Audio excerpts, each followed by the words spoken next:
Assalamualaikum warahmatullahi wabarakatuh. Izin memperkenalkan diri, nama Gian Samaldandi Gumai dari kelas Hukum Keimigrasian A dengan NRT 2018 14341.01. Saya di sini akan membahas atau membedah dari book chapter salah satu bab pada book chapter 3 kelas Hukum Keimigrasian B.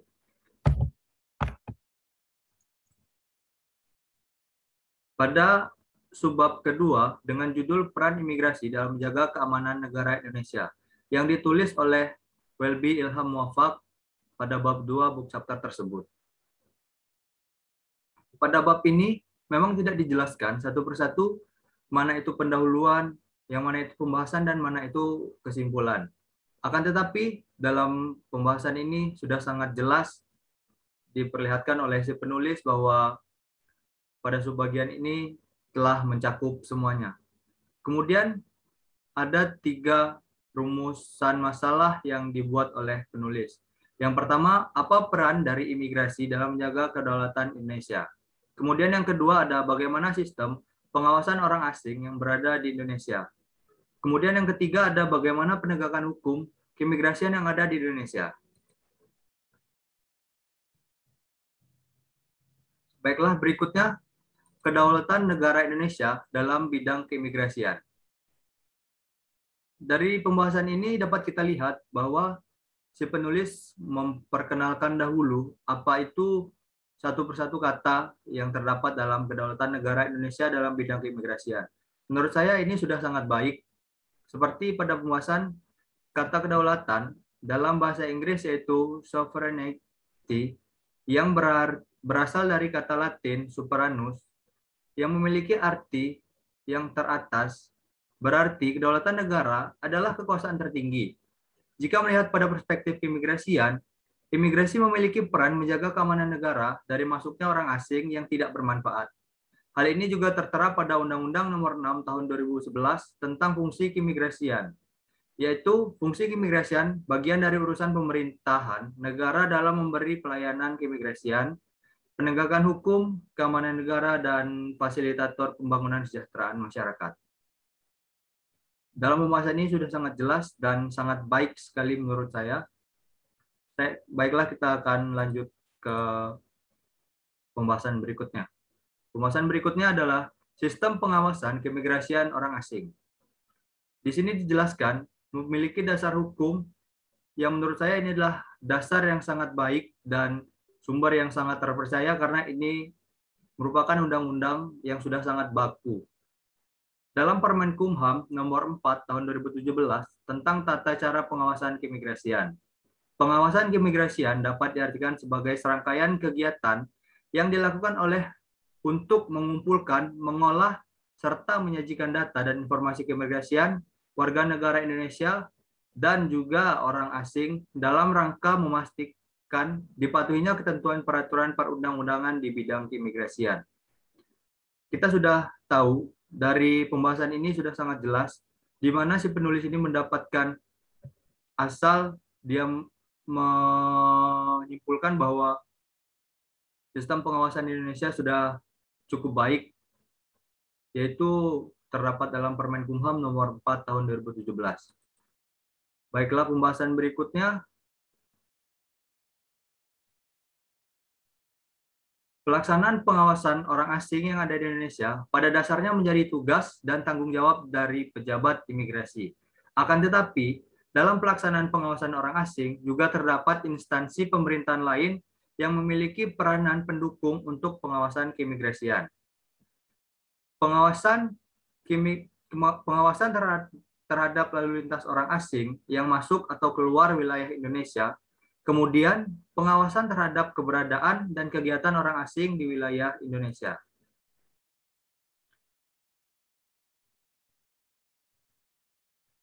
Kemudian, pengawasan keimigrasian tentunya bukan hanya dilakukan kepada orang asing yang ada di Indonesia. Pengawasan juga dilakukan terhadap warga negara Indonesia itu sendiri. Salah satu bentuk pengawasan administrasi bagi warga negara Indonesia dilakukan saat pemberian dokumen perjalanan Republik Indonesia atau yang lazim disebut dengan paspor. dalam pembahasan pengawasan terhadap warga negara Indonesia ini, saya rasa kurang lengkap dikarenakan si penulis tidak menyebutkan sejak kapan dimulainya pengawasan terhadap warga negara Indonesia dan kapan berhentinya pengawasan terhadap warga negara Indonesia. Seperti contohnya warga negara Indonesia mulai diawasi oleh pihak keimigrasian ketika dia memegang paspor dan ketika dia memutuskan untuk memberangkatkan dirinya ke luar negeri, dan berhenti untuk diawasi ketika warga negara Indonesia tersebut memutuskan untuk kembali ke Indonesia. Kemudian penegakan hukum keimigrasian. Menurut Surjono Sukanto, penegakan hukum adalah kegiatan menyerasikan hubungan nilai-nilai yang terjabarkan dalam kaidah-kaidah mantap dan sikap tidak sebagai rangkaian penjabaran nilai tahap akhir guna menciptakan, memelihara, serta mempertahankan kedamaian pergaulan Indonesia. Penegakan hukum harus dilaksanakan sesuai dengan hukum yang berlaku di suatu negara. Indonesia memiliki hukum keimigrasian guna mengatur lalu lintas warga negara Indonesia maupun orang asing yang akan masuk ke wilayah Indonesia ataupun yang tinggal di wilayah Indonesia dalam jangka waktu tertentu. Keimigrasian dalam pelaksanaannya apabila terjadi penyalahgunaan izin tinggal oleh orang asing yang berada di wilayah Indonesia sesuai fungsi keimigrasian pada pasal 1 ayat 3 Undang-Undang Nomor 6 Tahun 2011 bahwa petugas keimigrasian tidak hanya bertugas memberikan pelayanan masyarakat dalam pembuatan paspor, juga izin tinggal, tetapi keimigrasian juga harus memastikan orang asing yang masuk ke Indonesia tidak berpotensi melakukan pelanggaran hukum. Baiklah, berikutnya penegakan hukum keimigrasian sesuai dengan peraturan hukum yang ada, yaitu berupa tindakan administratif dan tindakan pro justia atau melalui peradilan. Sedangkan petugas penegak hukum keimigrasian ditentukan oleh undang-undang adalah pejabat imigrasi yang dalam hal ini sekaligus sebagai penyidik pegawai negeri sipil keimigrasian.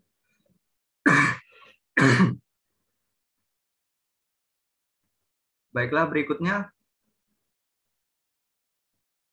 instrumen penegakan hukum.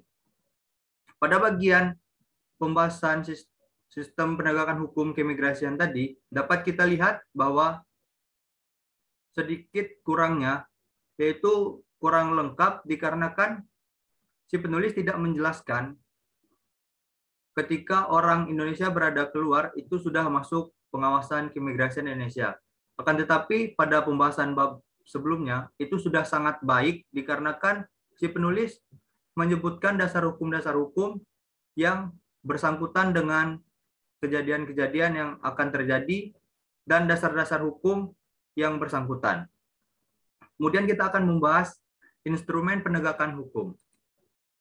Yang pertama, dilakukan penolakan untuk masuk terhadap orang yang terkena penangkalan, khususnya orang asing, dan dapat berlaku juga terhadap warga negara Indonesia jika warga negara Indonesia itu terkena penangkalan.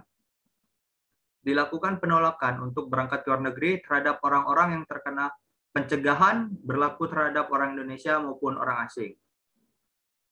Kemudian dilakukan proses keimigrasian apabila pada saat pemeriksaan kedatangan maupun keberangkatan diketemukan orang-orang diduga melakukan pelanggaran hukum keimigrasian. Seperti misalnya pemalsuan visa, izin keimigrasian yang tidak berlaku lagi, paspor palsu, termasuk pengertian pemalsuan baik sebagai ataupun seluruhnya dari suatu dokumen. Pada bab ini atau pada bagian ini, instrumen penegakan hukum, si penulis tidak menjelaskan bagaimana orang tersebut dapat terkena tindakan dan juga tidak menjelaskan apa saja yang menyebabkan warga negara Indonesia atau warga negara orang asing itu terkena penangkalan. Seperti contohnya orang asing terkena penangkalan tidak boleh keluar dikarenakan seperti misalnya dia sedang terkena dalam suatu kasus dan tidak diperbolehkan untuk meninggalkan kasus tersebut. Kemudian ada kesimpulan. Penegakan hukum keimigrasian di Indonesia yang meliputi pengawasan serta penindakan keimigrasian terhadap orang asing maupun warga negara Indonesia memiliki suatu peranan yang sangat penting demi terjaganya kedaulatan negara Indonesia. Dengan meningkatnya mobilitas lalu lintas keluar masuknya orang dari wilayah Indonesia, mengharuskan imigrasi Indonesia bekerja keras agar tidak adanya pelanggaran-pelanggaran hukum yang akan merusak kedaulatan negara. Oleh karena itu, imigrasi memiliki tanggung jawab yang besar akan pengawasan serta penyeleksian masuk dan keluarnya orang di wilayah Indonesia, sehingga keamanan dan ketertiban negara dapat tetap terjaga. Pada kesimpulan ini, kita dapat melihat bahwa peranan imigrasi selain memberikan pelayanan kepada masyarakat, imigrasi juga memiliki tanggung jawab, yaitu pengawasan orang asing maupun orang Indonesia yang berada di dalam ataupun luar negeri. Itu merupakan kewajiban imigrasi. Akan tetapi pada pembahasan ini, pada kesimpulan ini tidak dijelaskan oleh si penulis. Oleh karena itu, menurut saya dalam subbab ini si penulis menuliskan sesuatu yang kurang lengkap dan kemungkinan dapat diperbaiki lagi. Sekian pembedahan subbab 2 oleh saya. Terima kasih. Mohon maaf jika ada kesalahan. Pada Tuhan saya mohon ampun. Assalamualaikum warahmatullahi wabarakatuh.